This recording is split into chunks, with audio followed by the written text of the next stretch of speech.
There's a sealed underground crypt in Egypt that most tourists never enter. The entrance is a narrow staircase cut into the floor of a temple that was already ancient when Rome was still a village. The crypt is covered in carvings so detailed and so unusual that when they were first properly documented by Western scholars in the 19th century, the scholars could not agree on what they were looking at. Today, they are called the Dendera reliefs, and the debate over what they actually show has never been fully settled, which is why researchers keep returning to them, why engineers keep building physical models based on them, and why the most honest position anyone has taken on the subject is that mainstream Egyptology has a complete explanation. An alternative interpretation built on real physics exists, and both of them have pieces that are genuinely difficult to dismiss. Subscribe to this channel before this video goes any further, because the Dendera story is not what either side of the debate usually presents it as, and the full picture, when you see all of it together, is more interesting than any simplified version you have probably encountered before. The Temple of Hathor at Dendera is located on the eastern bank of the Nile, near the city of Qina, roughly 60 kilometers north of Luxor. It is one of the most complete and best preserved religious complexes in Egypt. What stands today was built primarily during the Ptolemaic period, when Greek rulers administered Egypt after Alexander's conquest, and completed under Roman rule. The Ptolemaic construction, however, was laid on foundations and along an orientation established centuries earlier. Inscriptions within the temple itself record that the building plan follows an original ground plan drawn up in the time of the followers of Horus, the mythological rulers who preceded the human pharaohs in Egyptian tradition. The site was continuously active as a center of religious practice for well over 1,000 years. The structure above ground is already extraordinary. The great hypostyle hall alone contains 24 massive columns, each topped with a capital carved in the form of the face of Hathor, the goddess to whom the temple is dedicated. The ceiling of the pronaos is painted in astronomical imagery. The famous Dendera zodiac, a circular bas-relief mapping the constellations and their associated deities, was originally embedded in one of the roof chapels. The original was removed by a French expedition in 1820 and eventually sold to the French government.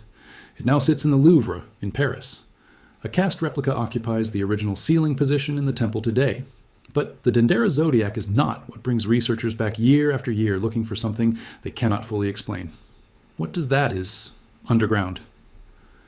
Below the main structure of the temple, accessible through narrow passages and steep stairways, is a network of crypts. These are not simple storage rooms.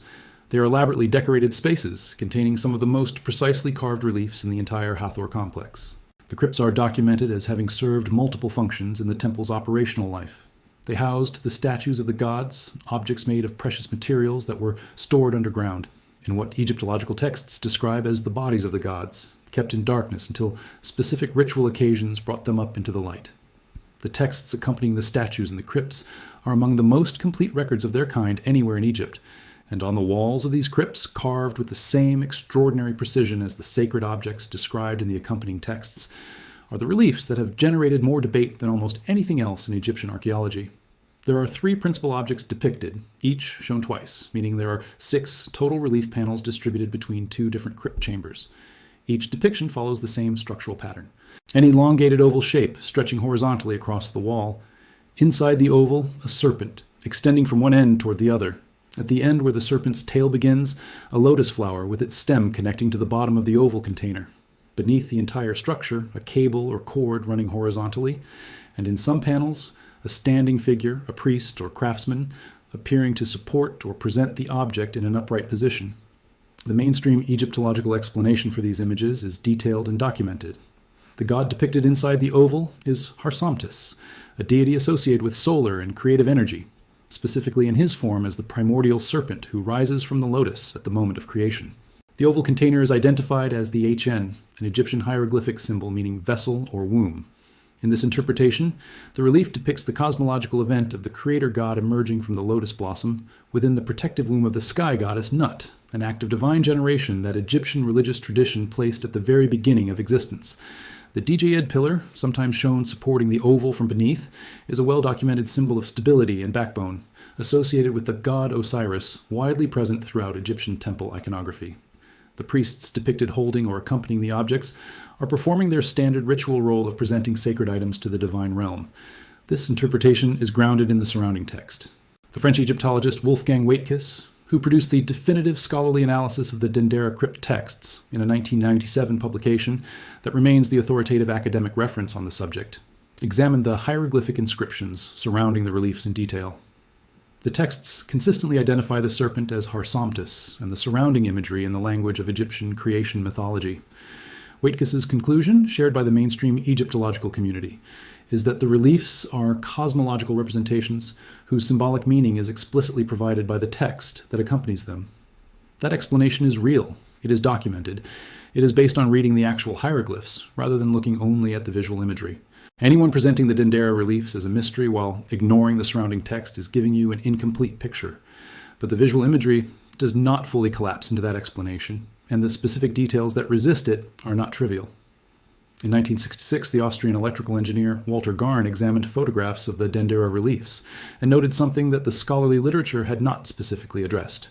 The structural proportions of the depicted objects, the ratio of the oval's length to its diameter, the position of the internal element within the oval, the nature of the connection at the base, and the orientation of the serpentine figure inside matched with unusual precision the geometry of a specific category of early electrical apparatus. The Crookes tube, developed in the 1870s by the British physicist William Crookes, is a sealed glass vessel from which most of the air has been evacuated, with a metal electrode at each end. And when electrical current is applied across the electrodes, the residual gas inside the tube glows with visible light. The form of that glow depends on the pressure inside the tube and the geometry of the vessel. Garn observed that the Dendera reliefs, when interpreted as technical drawings rather than religious imagery, were structurally consistent with Crookes tubes or related vacuum discharge apparatus. The comparison gained more traction in 1978 when Josef Gruber and Josef Krasse, a photographer and an electronics engineer working together, constructed a scaled physical model based on the proportions visible in the Dendera reliefs and tested it. Their model was not built from modern glass and metal. It was built from materials and techniques that were available in the ancient world. A hand-blown glass vessel, a metal insert shaped to match the internal element visible in the relief, an experimental arrangement to generate static electrical charge. What they reported was that under certain conditions, including reduced internal pressure achieved by heating the sealed vessel, a visible glow was produced inside the model. The significance of what Gruber and Krasse did or did not demonstrate is the center of the genuine debate, and it requires honest precision about what the test actually showed. It showed that a vessel built to proportions derived from the Dendera reliefs can produce a visible electrical discharge effect under certain conditions. It did not show that the ancient Egyptians built or operated such devices. It did not demonstrate that the reliefs were designed as technical drawings. What it demonstrated is that the two-dimensional carved imagery is geometrically consistent with functional apparatus. That is not nothing, but it is also not proof of ancient electrical technology. What makes the debate genuinely difficult to resolve is a set of secondary observations that the mainstream religious interpretation does not cleanly account for. The crypt walls at Dendera show no evidence of lampblack, the black residue deposited by oil lamps or torches burning in an enclosed space. The crypts are sealed, narrow, and poorly ventilated. Carving the reliefs inside them by torchlight would have deposited visible soot on the ceiling and upper walls within a relatively short working period. The walls are clean. The mainstream response to this observation is that the Egyptians used indirect lighting systems, polished metal mirrors to redirect sunlight from the surface down into underground spaces, a technique that has been documented elsewhere in Egyptian architecture. The mirror explanation is plausible and is not simply invented to address the soot problem, but the complete absence of soot in a space that appears to have required significant illumination for its elaborate carving work is an observation that sits in the record without a fully closed explanation. There is also the lotus position. In the mainstream interpretation, the lotus flower at the base of the oval represents the primordial flower from which the creator god emerges. In dozens of other Egyptian depictions of this creation mythology across multiple temples and papyri, the lotus is depicted at the base of a vertical arrangement, with the creator figure rising upward from it in the standard visual language of emergence. In the Dendera reliefs, the lotus is at the left end of a horizontal oval, with the serpent's tail originating from it, and the serpent's head at the right end of the vessel. The orientation is not emergent, it is contained. The serpent is inside the vessel, with its tail at the lotus end and its head toward the opposite end. Waitkus and other Egyptologists interpret this as a variant of the standard motif adapted to the specific iconographic needs of this crypt context. That interpretation is defensible. It is also the kind of explanation that requires more interpretive work than simply reading the standard motif as it usually appears. The Dendera reliefs exist in a broader context that changes how both interpretations need to be evaluated. The Hathor temple at Dendera is a late construction. The Ptolemaic building work was completed roughly 2,000 years after the classical Old Kingdom period, when the core Egyptian religious canon was established. By the Ptolemaic period, Egyptian religious art had undergone centuries of development, regional variation, and the kind of local iconographic elaboration that produces unusual and locally specific imagery in individual temple contexts. The Dendera complex contains multiple unique and unusual artistic elements that appear nowhere else in Egyptian temple art, including the famous circular zodiac, and a specific set of astronomical ceiling paintings, whose iconographic program is distinct from standard New Kingdom religious ceilings. The unusual character of the Dendera reliefs is not, by itself, evidence of ancient technology. Unusual temple imagery in a Ptolemaic building context is simply not surprising. What is genuinely unresolved is this. The accompanying hieroglyphic texts provide a clear religious explanation for what the reliefs represent symbolically. Those texts are authoritative evidence of intended meaning in the context of Egyptian religious practice. But the visual imagery, when examined according to its geometric proportions and structural details rather than its symbolic associations, is consistent with a functional apparatus description in a way that standard lotus and serpent iconography elsewhere in Egyptian art is not. Both things are true simultaneously. The text says, creation mythology. The drawing says something that engineers find geometrically familiar. That double reading is the actual state of the evidence, and it has not been resolved by either side of the debate. The temple context adds one more layer that is worth examining carefully. The crypts at Dendera were not public spaces. They were restricted areas, part of the temple infrastructure that operated under the control of the priestly hierarchy. The statues stored there were of extreme sacred importance. The texts surrounding the Dendera reliefs include passages describing hidden knowledge, knowledge restricted to the initiated, knowledge that should not be revealed to those outside the inner priestly circles. This language of concealment and restricted access appears in other Egyptian temple crypts as well, and is generally interpreted as referring to the theological and ritual knowledge that defines the priestly role. But it creates a specific interpretive difficulty if certain technical knowledge was embedded in symbolic imagery precisely to preserve it in a form accessible only to those who knew how to read it beyond the surface level. The symbolic layer and the technical layer would coexist in the same artifact by design. That is not a claim that the Dendera reliefs are technical drawings in disguise. It is an observation about the interpretive environment in which we are working. The modern analysis of these reliefs has benefited from high-resolution imaging technology that was not available to the 19th century scholars who first documented them. Three-dimensional photogrammetric models of the crypt interiors now exist in research archives, produced by survey teams from French and Egyptian archaeological institutions. The geometric proportions visible in those models are the basis for the most precise versions of the electrical technology comparison. They show that the ratio of the oval's length to its diameter falls consistently between approximately 4:1 and 5:1 across the three primary relief objects.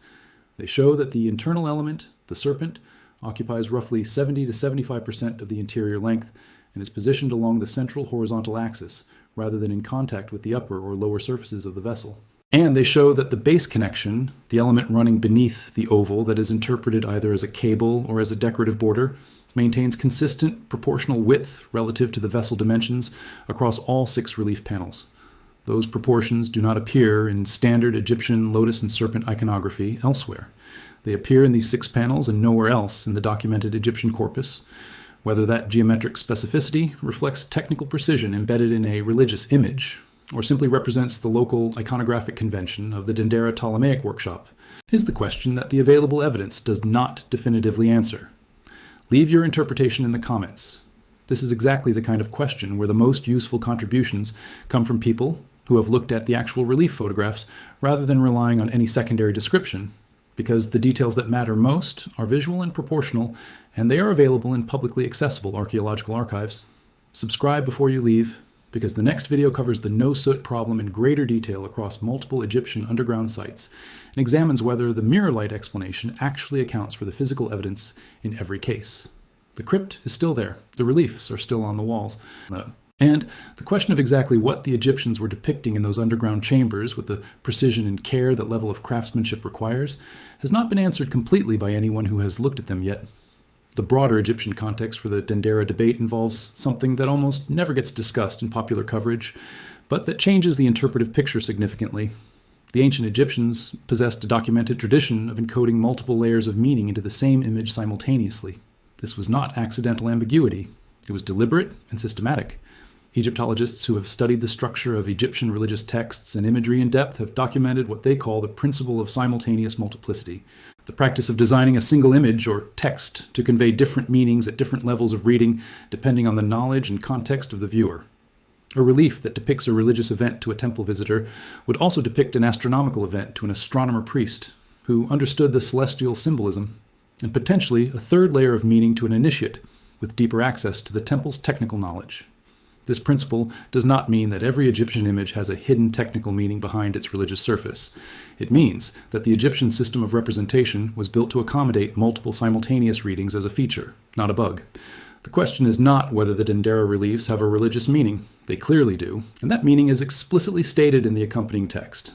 The question is whether they additionally encode technical information in their proportions and structural details, and whether that encoding was intentional. That is a question the existing evidence cannot fully answer in either direction. The physical examination of the Dendera crypt walls has produced one additional data point that does not appear prominently in most public discussions of the reliefs. The crypt walls around the Dendera Light reliefs show evidence of extreme carving precision. The limestone block inserted specifically to accommodate the relief work, noted by the Egyptologist François Domas in his documentation of the temple, is a single piece of fine-grained limestone set into the surrounding sandstone structure. The rest of the Dendera temple is built primarily from sandstone, which is relatively coarse-grained and difficult to work with the delicacy required for intricate detail carving. The insertion of a specifically different, higher-quality stone into the wall at precisely the location of these reliefs indicates that whoever designed the crypt decoration made a deliberate material choice in order to achieve a level of carving detail that the surrounding construction material would not support. Why does the precise geometry of these specific reliefs warrant the use of a superior material not found in the construction of the rest of the structure? The mainstream interpretation does not require an answer to that question, because from a purely religious standpoint, many important religious scenes throughout Egyptian temple art were executed with exceptional care regardless of the technical demands. High-quality carving in significant locations is not in itself anomalous, but the specific choice to insert a different material for carving precision in these specific relief panels, rather than anywhere else in the crypt, adds to the cluster of specific details that resist being dismissed individually as coincidence.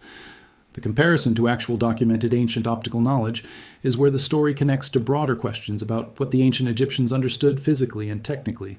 The Dendera complex also contains what is known as the Dendera zodiac, the carved astronomical map now in the Louvre. Studies of the zodiac have established that it encodes the positions of the planets and constellations with an accuracy that requires careful long-term astronomical observation and mathematical computation to produce. The circular zodiac form at Dendera is itself unique in Egyptian art. No other Egyptian temple or monument contains a circular astronomical map of this form.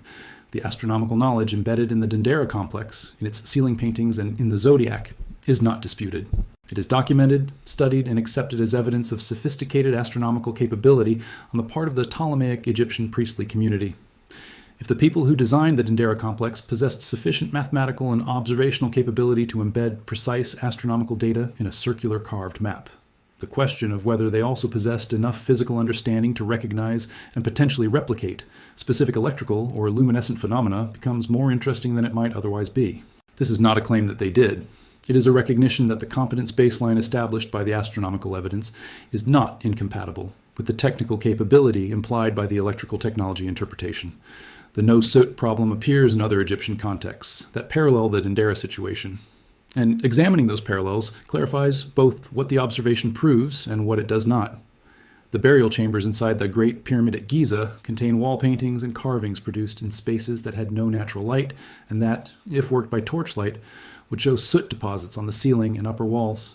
These surfaces are clean. The mirror and sunlight explanation is the standard response to this observation, and it has experimental support. Modern tests of polished metal mirror arrays directed down shafts and around corners have demonstrated that reflected sunlight can illuminate interior spaces at useful working brightness over distances of many meters and through multiple redirections. The technique works. The ancient Egyptians demonstrably used polished metal in ritual and practical contexts. The mirror explanation for illuminating underground working spaces is not invention, but it has specific physical limitations that are rarely acknowledged. Mirror-redirected sunlight works in spaces that have a line of sight, however indirect. To an exterior. It requires stable mirror positions and careful alignment with the sun's position, which changes continuously. It provides directional light rather than the diffuse ambient illumination that is most effective for detailed carving work on curved or irregular surfaces. And it is completely ineffective at night or in cloudy conditions. The question of how many working hours per day and per year were available to crypt carvers using only mirror-redirected sunlight, given the limited solar access through the narrow temple crypt passages, is one that the existing literature does not quantify in detail. What this means for the Dendera situation is that neither the mainstream nor the alternative account of how the crypts were illuminated during their carving and decoration is fully resolved by the available evidence. The soot absence is a real observation. The mirror explanation is a real and plausible response. The physical parameters of that response and the specific geometric constraints of the Dendera crypt system have not been experimentally verified. The electrical technology alternative is the one that requires the most extraordinary supporting evidence before it can be accepted, because it implies capabilities that are not documented in any other ancient Egyptian context. There is no surviving artifact that demonstrates the production of electricity in ancient Egypt. There is no written text that describes electrical phenomena in terms suggesting deliberate generation and use. The Baghdad battery, an artifact found in Iraq and dating to roughly 2,000 years ago, has been proposed as evidence of ancient galvanic cells. But functional tests of replica Baghdad batteries produce only small voltages insufficient for illumination purposes, and the scholarly consensus identifies them as storage vessels for liquids rather than electrical devices. The physical evidence for ancient electrical technology anywhere in the ancient world rests almost entirely on the visual analysis of a small number of ambiguous imagery examples, of which the Dendera reliefs are the most prominent. That does not mean the visual analysis is wrong. It means it is currently the only piece of evidence available for the interpretation it supports, and a single evidence type, however interesting, is insufficient to establish a conclusion of this magnitude. What the Dendera reliefs genuinely do demonstrate, regardless of which interpretation is ultimately more correct, is that the Ptolemaic Egyptian priestly community that designed and executed this temple complex was operating at the cutting edge of the technical and intellectual capability of the ancient world. The astronomical precision of the zodiac, the engineering precision of the crypt construction, the theological complexity of the accompanying texts, and the unusual geometric character of the light reliefs themselves all point to a group of people whose capabilities exceeded what casual modern assumptions about the ancient world typically allow. Whether they were depicting cosmological events in precise visual terms, encoding technical knowledge within religious imagery using the multi-layer system their tradition supported, or achieving both simultaneously, the evidence available today does not fully answer which. Not yet, not completely, ever.